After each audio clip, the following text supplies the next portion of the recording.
حسن البصري رحمه الله پیژنئ؟ دا یو جالبه قصه ده، ما په یو ویډیو کې تاسو ته کړې ده، خو اوس بیا درته وکړم. حسن البصري رحمه الله څوک یې پیژنئ؟ ویډیو هم نه ده شیر شوی دوستانو، ملګري هم نشته، نو زه هم دا یو کوچنۍ قصه درته کوم درنه ځم.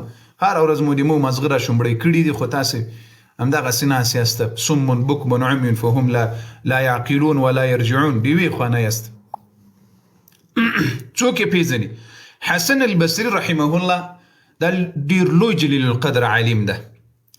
دا په تابعینو کې الله هغه مقام ورکړی ده لکه په صحابو کې چې ابوبکر او عمر ته ورکړی ده. په تابعینو کې الله دته دونه لوی مقام ورکړی ده. ډیر لوی مفسر دی قرآن تیر شوی ده، لوی امام و لوی فقیه عالم و مجتهد و الله جل وعلا ډیر لوی مقام په تابعینو کې ورکړی. دی وایي زه د عراق په ښار کې په یو ښار و، په دې کې وایي روان وم، د الله ویره او د مسلمان د عزت و د ابرو خیال ساتل، مسلمان سره حسد نه کول، نفرت نه کول، مسلمان ته بخشش کول. الله جل وعلا فرمایي په 13 سپاره سورة نور کې الله جل وعلا فرمایي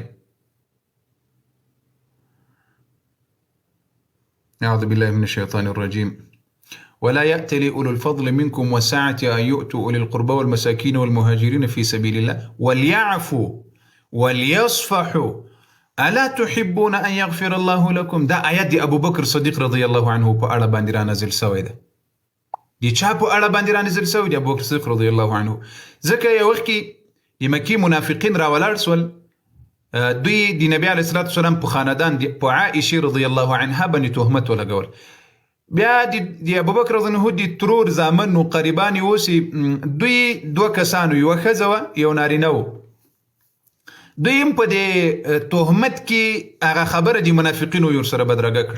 بیا ابوبکر رضی الله عنه قسم وخوړل چې زه دوی فقیران او ابوبکر رضی الله عنه به کومک ورسره وکړه. ابوبکر رضی الله عنه قسم وخوري زه بل دوی سره هیڅ ونه کړم.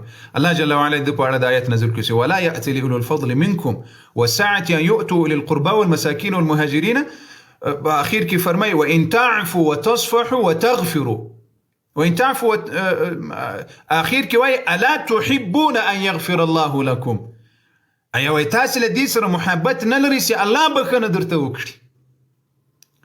د موږ تاسو په منځ کې اوس بخنه پای ته رسېدلې ده. د مسلمانانو وقار ساتل، د مسلمانانو عزت ساتل، د مسلمانانو ابرو ساتل. بخنه څه سوله؟ چیرې لاړه د مسلمانانو په منځ کې؟ تا ته که مې ګوته ونیوله په ټوپک انتقام رانه اخلي، که دې ما ته ګوته ونیوله په راکټ انتقام درنه اخلمه، که م خدای ناخواسته یوه خبره دې راپسې وکړه 5 درپسې کومه. ګناهګار به د رب یې حساب به ما در سره شروع کړی، ګناهګار به د رب یې حساب به ما در سره شروع کړی. نو دی الله الا تحبون، ایا تاسې محبت نه لرئ ان یغفر الله، تاسې دا نه خوښېږي چې الله بخنه او مغفرت درته وکړي؟ مسلمانانو نه به کله غلطي کیږي، بخنه ورته کوئ، بخشش ورته کوئ.